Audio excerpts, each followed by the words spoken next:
¿Quién se ha desanimado en algún momento de la vida? Levante su mano al cielo, aleluya. Este año, ¿quién pasó momentos difíciles, hermano, y se desanimó también? Levante su manita al cielo. Muy bien. Creo que es algo característico del ser humano. Mientras estemos en un envoltorio limitado, me refiero a un cuerpo con sentimientos y un cuerpo no glorificado, vamos a estar siendo afrentados con todo ese tipo de situaciones. El escritor de los Hebreos dice que corramos con paciencia la carrera que tenemos por delante, pero antes dice: despojaos de todo peso y de pecado que nos asedia. Hay dos cosas que nos asedian. Esa palabra asedio es que nos velan continuamente para atacar, para ver en dónde somos presa o víctimas de los, obviamente, victimarios.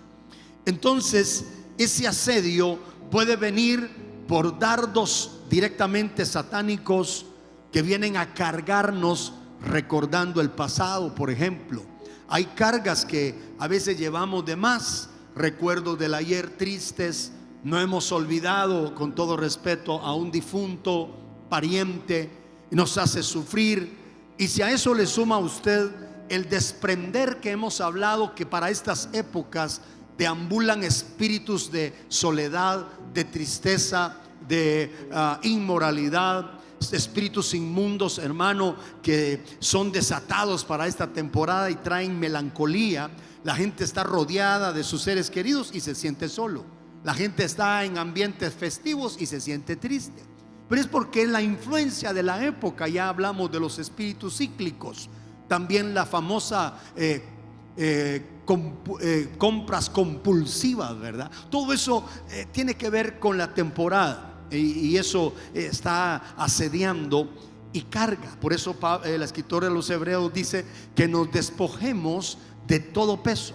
Hay cosas que son pecado y las entendemos, pero el peso muchas veces no le prestamos atención. Pero esa carrera que tenemos por delante va a ser más complicada, porque si llevamos el peso que nos está asediando, ese peso puede traducirse en recuerdos, repito, no gratos, en ofensas no perdonadas, en qué sé yo, aquellos resentimientos y aquellas cosas que pueden estar ahí. El día de ayer, 12 de la noche, 11:30, no recuerdo, anoche, recibí la llamada de mi hermano Pablo, pastor en la ciudad de Houston, para contarme que su cuñado, hermano de su esposa, minutos antes de la llamada, había partido a la presencia del Señor. Muy difícil. Apenas estuvo en el hospital o con la crisis 30 días, y en 30 días se fue con un diagnóstico de cáncer. Y eso nos hace nuevamente volver a reflexionar que en esta vida estamos de paso. Todos tenemos que estar preparados, y tenemos que estar preparados no solamente para irnos, sino para que cuando alguien de los que amamos o no amamos tanto se vaya, estemos arreglados con ellos. Aló, porque podría quedar un peso en el corazón. Me decía mi cuñada, Dios nos guió 10 días antes del día de ayer. Ellos vinieron porque sintieron la necesidad de venir a estar con él una semana, unos días, compartieron, oraron por él, lo abrazaron, etcétera. Porque se fue ayer.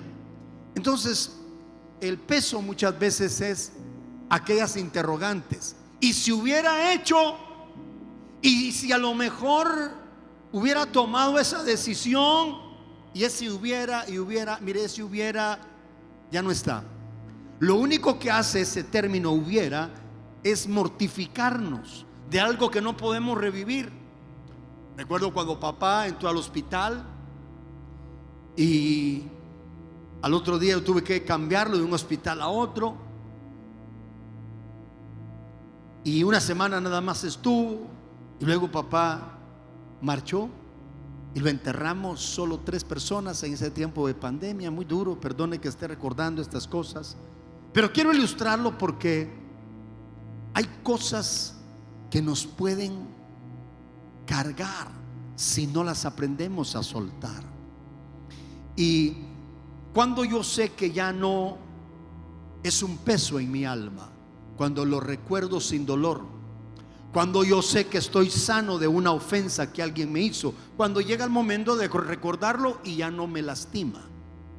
Pero si todavía me afecta, si todavía me lastima, yo tengo que aprender a bloquear ese recuerdo y no traerlo a la memoria, aplicar lo que la Biblia enseña. Hoy te quiero compartir el tema haciendo memoria. Dios nos manda a hacer memoria de algunas cosas, pero también nos exhorta a no recordar otras. Hablemos de estas últimas. No recordar. El apóstol Pablo dice: olvidando ciertamente lo que queda atrás, prosigo hacia el blanco, hacia adelante. ¿Por qué olvidar? ¿Qué tenemos que no recordar? Lo que nos entristece, los escenarios duros, las pérdidas. Eso no debemos de estarlo recordando. Dice Isaías 43: he aquí, no traigáis a memoria las cosas antiguas, las cosas pasadas. Yo haré cosas nuevas. Yo abriré otra vez camino en el desierto. ¿Cuántos dicen amén? Entonces, hay cosas que el Señor nos exhorta a no estarlas recordando.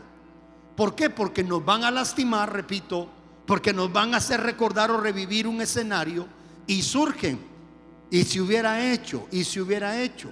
Al principio me decían mis hijos, cuando papá salió de casa y obviamente ya no volvió más que al hospital, al entierro, al cementerio, me dicen mis hijos: papá, si hubiéramos sabido que el abuelito ya no volvería, lo hubiéramos abrazado, nos hubiéramos despedido, le hubiéramos dado un beso. Y eso mortifica cuando lo tienes constantemente en un recuerdo. Por eso ese tipo de cosas se las ilustro. Sé que las estoy reviviendo, pero gracias a Dios, en mi corazón sabe Dios que eso ya no me lastima. Pero te pongo el ejemplo porque a lo mejor a algunos todavía sí. Si me hubiera casado con fulano, si me hubiera casado con fulana, y ya lo hicieron hasta abuelo y abuela, ¿verdad? Y está todavía pensando en él. Te mortifica. Ya no. Olvidemos las cosas del ayer. Lo que Dios nos manda a tener memoria y hacer memoria son cosas como lo que hoy hemos disfrutado: la mesa del Señor, la cena del Señor. Haced esto en memoria de mí. Porque cuando conmemoramos eso, estamos trayendo la relación de que nos debemos a un sacrificio.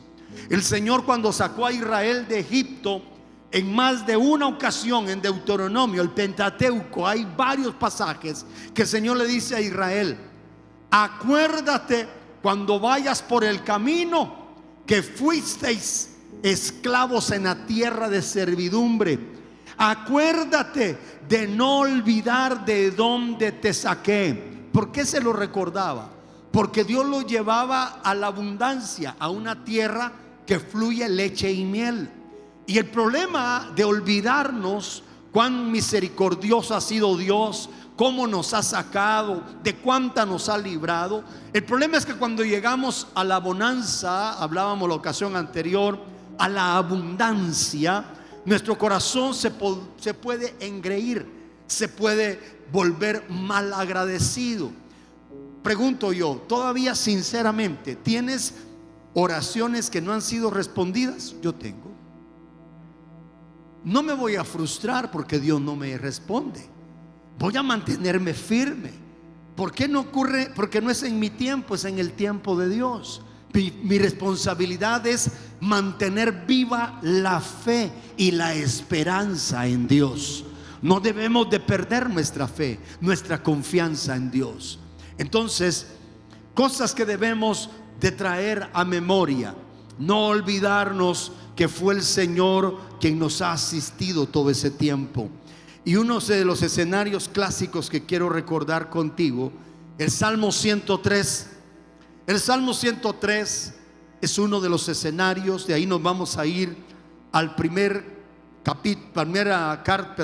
libro de Reyes, capítulo 19. Pero vamos a ir primero a el Salmo 103. Aquí había un escenario donde el salmista se encontró con un alma que no quería bendecir a Dios, que no quería adorarle. Entonces aquí hay un diálogo interno. Este es el diálogo entre un espíritu, el espíritu del salmista, con su alma, su misma alma.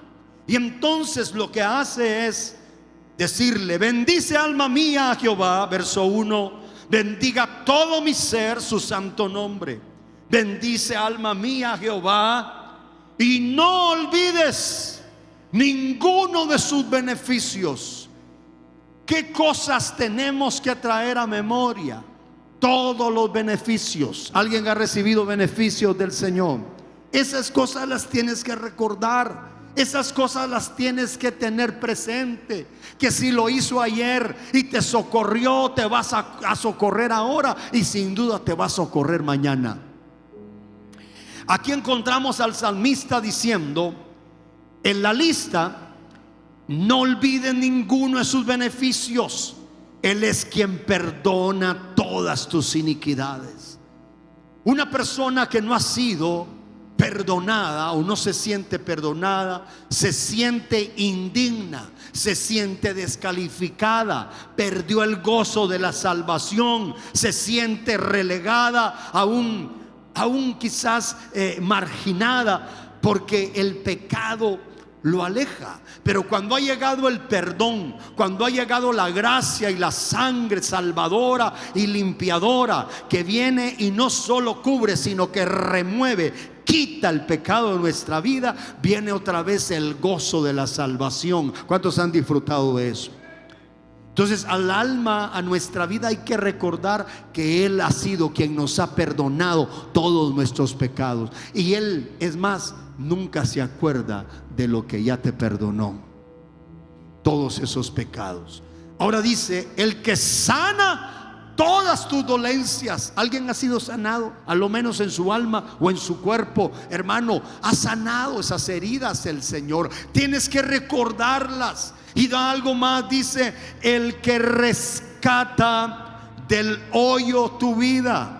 Nos hemos a veces encontrado en situaciones donde no encontramos la salida, y ahí viene nuestro rescatista para levantarnos del lodo cenagoso y del pozo de la desesperación.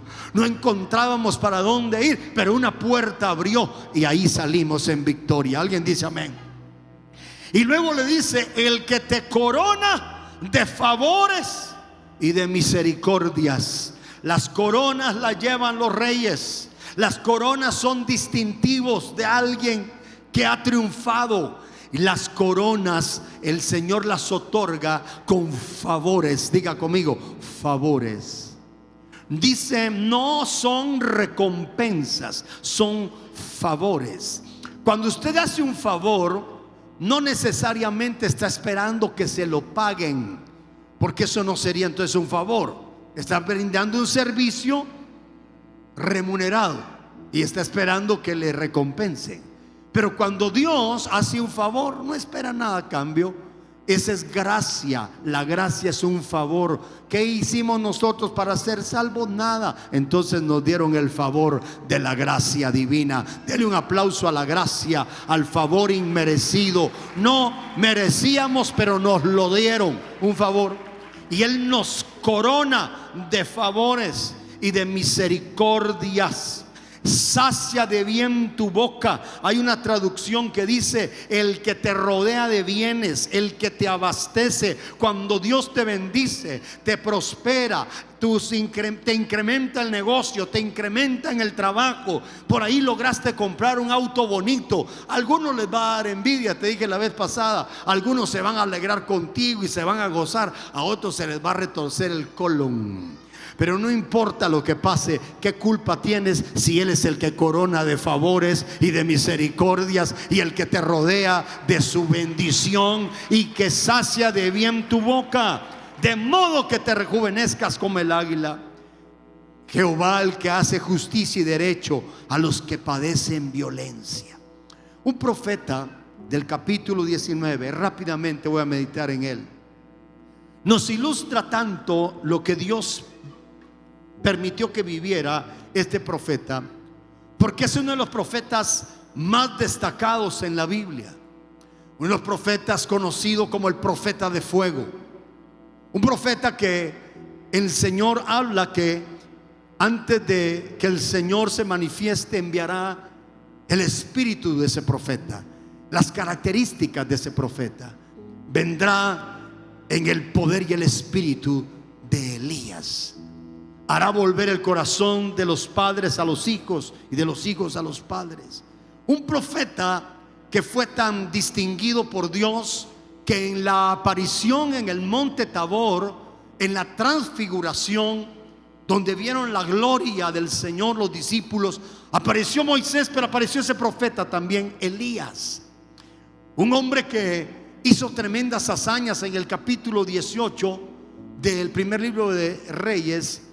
Cuando él vio que la apostasía en Israel era terrible, Dios lo envía a ese profeta con una palabra de definición, de desafío. Convoca a todo Israel al monte Carmelo y les dice: señores, no es bueno que claudiquen en dos pensamientos. Defínanse hoy.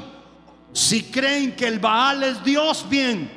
Pero si creen que Jehová es Dios, bien. Hoy vamos a probar quién es el verdadero Dios. Llama a los profetas de Baal. Recuerde que los reyes de Israel en ese tiempo era el hombre llamado Acab y también su esposa Jezabel. Y estos reyes se habían prostituido terriblemente en la adoración a otros dioses. Tenían muchos dioses y uno de ellos destacaba era el culto a Baal. Entonces el profeta llama a los sacerdotes y a los profetas falsos y hace una especie de duelo, los reta. Les dice: a ver, demostremos quién es el verdadero Dios. El Dios que haga descender fuego del cielo, o el Dios que envíe fuego del cielo y consuma el holocausto, ese es Dios y a ese serviremos. ¿Estamos de acuerdo? De acuerdo con los profetas falsos. Entonces ponen el holocausto, ponen el buey y comienzan los sacerdotes a hacer sus rituales. Comienzan a invocar a Baal, comienzan a cantar. Incluso dice que saltaban, danzaban y con sus lanzas o sus cuchillos se flagelaban, se laceraban y supuraban sangre. ¿Y sabe qué hacía todo ese relajo que hacían estos profetas falsos? ¿Sabe qué hacía el profeta de Dios, Elías? Se burlaba de ellos. Les decía: sigan gritando porque a lo mejor está haciendo una siesta. Hay una versión que dice: tal vez está en el servicio sanitario Baal. Se burlaba de ellos el profeta. Cuando vio que no pasó nada, ellos se dieron cuenta. Dijo: bueno, ahora me toca el turno. Muy bien, no pasó nada. ¿Saben qué? Yo voy a demostrar quién es Dios. Hagan una zanja alrededor del sacrificio, llénenla de agua. Y llenaron de agua el lugar. Y entonces el profeta se pone y dice: oh Jehová, Dios de los cielos, muestra que tú eres el Dios verdadero. Invocó al Señor y dice la Biblia que descendió fuego del cielo, consumió el holocausto y fue tal el fuego que dice que lamió el agua que rodeaba el holocausto. Cuando eso ocurre, aquellos quedaron paralizados, los profetas y sacerdotes falsos. Pero no quedó ahí el asunto. Agarra una espada el profeta y se les va encima. Y dice la Biblia que decapitó a 800 profetas y sacerdotes falsos. Quiero que prestes atención, por favor. Eso fue en la antigüedad, en esa dispensación. Nadie va a andar ahí si encuentra un falso, agarrar el machete y quitarle la cabeza, ¿verdad? Solo le estoy trayendo lo que pasó en la antigüedad. Pero eso fue tremendo, hermano. Hizo rodar 800 cabezas de falsos. Entonces la hazaña, fuego de respaldo, autoridad de Dios. Tan tremendo era el profeta que por su palabra los cielos ya no dieron lluvia Y después, por la palabra que Dios le dio, el cielo volvió a dar su lluvia. Sin embargo, aquí viene el asunto. Después de esa tremenda hazaña, le llega la noticia a los reyes de Israel, a Acab y a Jezabel.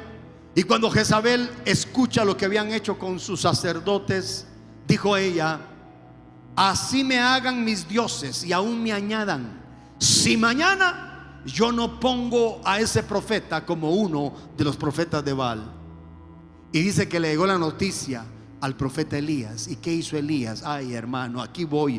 Esto es para darte a entender que hasta los hombres de fuego en algún momento se pueden apagar. Hasta los hombres, hermano, que tú puedes ver con tremendo respaldo, con tremendas señales, con el crédito de Dios, en algún momento pueden ser asediados.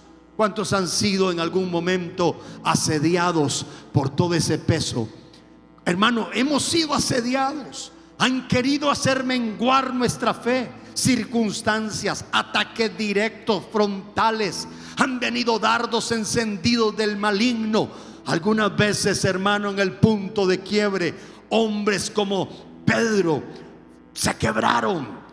Cuando cantó el gallo iban para abajo, de caída y de bajada iba Pedro negando, y se sintió el hombre más miserable. Un David también, hermano, vino para abajo. Y qué decir de un Moisés, de un Pablo. Vivieron escenarios muy difíciles. Ahora, aquí está Elías. Elías dice en el versículo 4 del capítulo 19 del primer libro de Reyes, en el verso 3: viendo pues el peligro, se levantó para salvar su vida y vino a Beersheba, que está en Judá, y dejó allí a su criado. Verso 4: él se fue por el desierto un día de camino. Y oiga lo que pasó. Qué sentimientos vinieron, qué cosas estaban en el corazón de Elías. Y vino y se sentó debajo de un enebro, deseando morirse. Y dijo: basta ya, oh Jehová, quítame la vida. El profeta de fuego ahora está pidiendo que lo mate Dios. El profeta con tremendo respaldo ahora está bajo ese enebro de la resignación, de la frustración, del desánimo. Se había olvidado de la hazaña, se había olvidado del tremendo crédito y hazaña de Dios. Y ahora la amenaza de una mujer endemoniada, por supuesto, Jezabel, lo atemorizó. Entre paréntesis, el miedo inutiliza, el miedo neutraliza, paraliza. Él dejó lugar al miedo y se fue camino del desierto deseando morir. Es fuerte esto. Echándose debajo del enebro, se quedó dormido, dice el verso 5. Pero como Dios, que es tan misericordioso y es tan grande, digo, bueno, se le apagó la mecha a mi hombre de fuego, le voy a enviar un ángel. Envió un ángel, pero no lo mandó con las manos vacías. Dice que el ángel venía con comida. Pero primero le dicen, a primera visita del ángel, fueron 2 visitas. Dice en el versículo número 5: echándose debajo del enebro se quedó dormido, pero el ángel del Señor le tocó y le dijo: levántate y come. Entonces él miró, quiero que vea esto, el verso 6: y he aquí a su cabecera una torta cocida sobre las ascuas. Quiero que se detenga aquí. Llevó el ángel una torta cocida. Si ya estaba cocida, ¿por qué estaba sobre las ascuas? Obviamente son ascuas de fuego, porque aquí llega el Señor. La mecha se había apagado del profeta y le llegó a recordar que hay oportunidad para que el fuego vuelva a resurgir. ¿Alguien está entendiendo? Hay gente que ha perdido el ánimo, el deseo de servir, el deseo de adorar. Tal vez dice: eso ya no es para mí, servir. Tal vez Dios se olvidó para mí. Pasé por esto, pasé por lo otro. Pero Dios te manda una torta con ascuas de fuego para recordarte que Él es poderoso para alimentarte levantarte en el peor escenario y para resurgir nuevamente la llama que has perdido. Dele un aplauso a aquel que entiende que Dios puede avivar el fuego de los Elías. Elías estaba apagado, amedrentado. Una madrugada esta, yo orando y llorando le decía: Señor, perdóname, porque a veces mi fe se ve amenazada, se ve menguada, simplemente porque no miro. Y el Señor me hace recordar a Pedro. Pedro también se vio así, me recordó a varios ministros. Pero no te mandé a ver, te mandé a creer, a caminar por fe. Sí, Señor, auméntame la fe. Prepárese, porque en estas temporadas que vienen vamos a estar hablando una palabra de fe, porque la fe del pueblo tiene que ser levantada. ¿Cuántos quieren un poco más de fe? Hermano amado, en este tiempo tenemos que mantener nuestra fe. Pero mire lo que dice acá, y con esto termino. Este hombre le llevan ascuas, torta, ya estaba cocida. No es que se estaba cocinando en las llamas era para recordarle que lo hizo ayer, lo va a volver a hacer hoy. Por eso hay que recordar las hazañas. Elías, eres profeta de fuego. Ahorita estás apagado, pero te traigo aquí, esta torta está cocida. Solo es representación, el fuego profético para recordarte que voy a volver a hacerte un hombre como eras antes, de fuego encendido, una mujer encendida. Entonces dice la palabra que este hombre, al tomar la torta cocida, dice que también le dieron una vasija de agua. Oiga, yo no sé de dónde fue a sacar el Señor esa agua, porque acuérdense que todo ese tiempo era escasez, había escasez de agua. Pero el Señor tiene oasis por ahí privados. Y comió y bebió. ¿Y qué hizo? Y volvió a dormirse. Mire, hermano, a veces los Elías no entienden, ¿verdad?, que ese alimento es para continuar en la batalla, no para volver a relegarnos, hermano, y acomodarnos. Entonces, en el verso 7, segundo toque, llegó el ángel, le dijo: Señor, ya le dije a Elías, ya le di la comida. ¿Y qué pasó? Se echó a dormir otra vez. Anda y lo despertás otra vez. Entonces llega el verso 7, volviendo el ángel de Jehová la segunda vez, lo tocó diciendo, aquí ya le recuerda su comisión: levántate y come, porque el largo camino te resta. En otras palabras, ¿tú crees que has terminado? No te puedes jubilar, Elías. Todavía falta, todavía comisiones tenía Dios para ir a ungir a un rey, para ungir a otro profeta y a otro rey por allá. Entonces, hermano, dice la palabra que se fortaleció, comió. Pero quiero que preste usted atención a esto. Verso 8: comió y bebió y se fortaleció con aquella comida que comió. ¿Y qué pasó con esa comida? Caminó 40 días y 40 noches hasta Horeb, el monte de Dios. Ay, hermano, ¿cuántos quieren una tortita que le haga caminar 40 días y 40 noches? Esa torta no era de la tierra, esa torta era del cielo. Ahora entendemos que no solo de pan de la tierra vivirá el hombre, pero sí de toda palabra, el pan de vida que sale de la boca de Dios. ¿Cuántos dicen gloria a Dios? Ay, conformándose esperando la torta de Reyes está. Ay, Dios eterno, la torta navideña. Yo quiero la torta del cielo. ¿Cuántos dicen gloria a Dios? Esa torta, hermano, te va a hacer caminar 40 días, 40 noches. Pero bueno, se metió en una cueva, pasó toda la noche, otra vez, hermano. Y Elías se siente solo. Muchas veces yo juzgué a Elías, hermano, disculpe la expresión. Juzgué a Elías porque en el verso 10, verso 11, él está como reflejando que era la última Coca-Cola en el desierto, ¿verdad?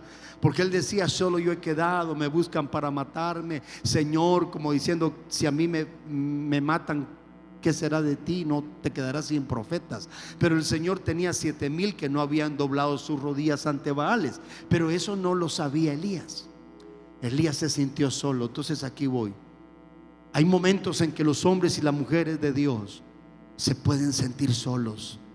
Y a pesar de que han comido la torta, se quieren encuevar, quieren volver otra vez. Están sintiéndose desalentados. Y que si Dios lo que quería era enseñarle otra dimensión y otro nivel. Entonces yo quiero terminar ahí. Iglesia, pueblo de Dios, póngase de pie. El mensaje es: Dios nos manda a hacer memoria de hazañas, de victorias del ayer, de cómo Dios, su poderoso brazo, sacó a su pueblo de Egipto, abrió el mar rojo, los sustentó en el desierto, los protegió y los llevó a la tierra de provisión. Este año que está culminando, este año que estamos concluyendo, tal vez no terminaste todo lo que querías. Te voy a decir algo: dale vuelta a la página. No te mortifiques por eso. Yo no vine a acusarte, no vine a señalarte, no a ponerte el dedo. No. Ya no puedes revertir el pasado. Los meses se fueron, los años han pasado, pero una oportunidad Dios te da. Estás vivo, tienes vida, tienes misericordia, tienes un nuevo periodo, tienes una nueva temporada. Aprovéchala. Ayer se fue un amigo con el Señor. No pensamos que se iba a ir tan pronto. Yo tenía planes esta semana de ir a verlo al hospital. Ayer se fue. Lo que tienes que hacer, en el buen sentido, hazlo pronto. Si tienes que abrazar, abraza ya. Si tienes que perdonar, perdona ya. Si tienes que olvidar, olvida ya. Si tienes que restituir a alguien, restituye ya. No quiero ni pensar cómo queda un corazón de un hijo cuando su padre se ha marchado, pero ese hijo quedó peleado con papá, quedó degustado, en disgusto. No quiero pensar. Si tienes que llamar a alguien al salir de esta reunión, llámalo. Tienes que hacer una videollamada, decirle: mira, te llamo, perdonar, no para desearte feliz año, sino para que me perdones. Ya no quiero esa carga. Estamos de paso, entendí. He sido un orgulloso, perdóname. Tal vez yo tuve la razón que te pusieras así conmigo, pero perdóname, arreglémonos. Yo no sé si un día te vas a ir antes tú que yo, o yo me voy a ir antes que tú. Mejor pongámonos a cuentas. Y si lo tienes cerca, y si lo tienes contigo, y si está en tu casa, abrázalo y díselo de frente. Haz un lado el orgullo, bota lo que te ha impedido. ¿Por qué?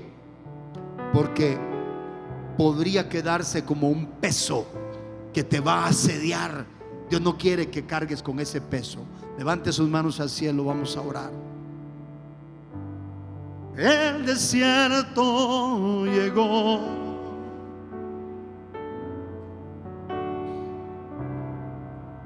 y la noche se asomó. Su frío fue el que amenazó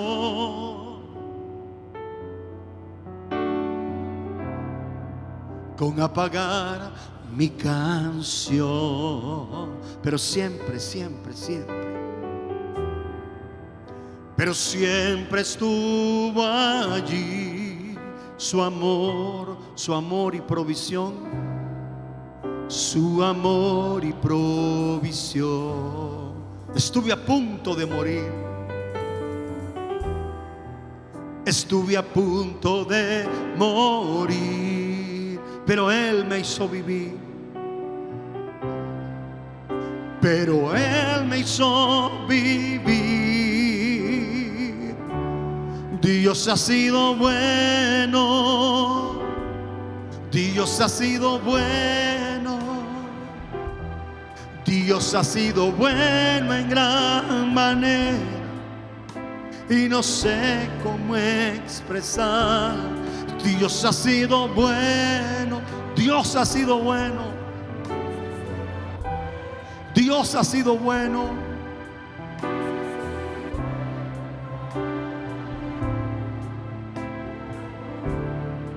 La incertidumbre llegó. La incertidumbre llegó. El temor amenazó. El temor amenazó. La escasez se acercó allí. La escasez se acercó allí. Y estuve a punto de morir, pero siempre estuvo allí su amor. Pero siempre estuvo allí su amor y provisión. Su amor y provisión. Estuve a punto de morir. Estuve a punto de morir, pero Él me hizo vivir. Pero Él me hizo vivir. Levanta tus manos y grítalo. Dios ha sido bueno. Dios ha sido bueno. Dios ha sido bueno. Dios ha sido bueno en gran manera. Y no sé cómo expresar. Dios ha sido bueno. Dios ha sido bueno. Dios ha sido bueno en gran manera para mí. En un minuto, con sus ojos cerrados, medita en el Señor. Pero quiero invitar a aquellos que necesitan el perdón, necesitan reconciliar, necesitan volver a empezar. Si tú necesitas hoy el abrazo del Padre, el perdón de Dios, necesitas reconciliar, esta es una buena ocasión. Si tú necesitas aceptar a Cristo, recibirlo en tu corazón y decirle: Señor, quiero conocerte, quiero el perdón de mis pecados, este es un buen momento. El que quiere hoy humildemente recibir a Cristo en su corazón o reconciliar con Él, yo quiero guiarlo en oración de fe para que sea salvo, para que sea perdonado, para que reconcilies. Si hay alguien con valentía pero con humildad, quiero que hoy el que quiere recibir a Cristo o quiere reconciliar, levante su mano derecha al cielo. Voy a guiarte en la oración de fe, pero no te vayas sin Cristo. Mantén tu mano en alto. Mantén tu mano en alto. Hoy es tu tiempo. Esta es tu oportunidad. El Señor te trajo para hablarte, para perdonarte. Allá veo manos alzadas. ¿Hay alguien más que necesita? Queremos guiarte. Acércate, varón. Acércate, mujer. Queremos bendecir tu vida. Dios ha sido bueno. No se ha olvidado de ti. Su amor ha estado siempre ahí. Siempre, siempre ha estado ahí. El Señor nunca te ha dejado, varón. Todos los procesos por los cuales has pasado, dice el Señor, yo lo he permitido para llamar tu atención, para volverte a tocar el corazón. Hoy vuelvo a recordarte que mi amor es incondicional, que mi gracia nunca se apartó de ti. Hoy vas a volver a empezar, dice el Señor. Planes de bien y no de mal tengo para ti. Gracias, Padre. Gracias, Señor. Vamos a orar, pero si hay alguien más que necesita hoy reconciliar, que necesita recibir a Cristo, ¿por qué no se viene aquí rápidamente? Véngase al altar, salga de su lugar, que no le dé pena nada. Véngase, queremos bendecirte, queremos guiarte a los pies de Cristo. Y si estás en casa, escríbeme, pon ahí: yo necesito reconciliar. Vamos a esperar a un joven que viene de la parte de arriba para poderle guiar, para poderlo bendecir en el nombre del Señor. Los que están en casa, escríbanos y pongan ahí: yo quiero reconciliar, yo quiero recibir a Jesús. Y vamos a guiarte en la oración de fe. Cuando empecemos a hacer la oración de fe, repítela con nosotros, por favor. Gracias, Jesús. Gracias, Señor. Sigue meditando en el Señor. Sigue meditando en su amor, en su gracia. Acuérdate de las cosas que Dios ha hecho a tu favor, y mantente siempre agradecido. Cuántas veces Dios te ha hablado y te ha socorrido. Gracias, Jesús. Gracias, Señor. Cierren sus ojitos. Vamos a orar por ustedes. Vamos a guiarlos en la oración de fe. Repitan esta oración después de mí. Repite esta oración con un corazón humilde. Dile: Padre Celestial. Allá en casa repitan también: Padre Celestial, en esta hora, Señor, humildemente vengo delante de ti, arrepentido por todos mis pecados. Perdóname, Señor. Límpiame con la sangre de Jesucristo.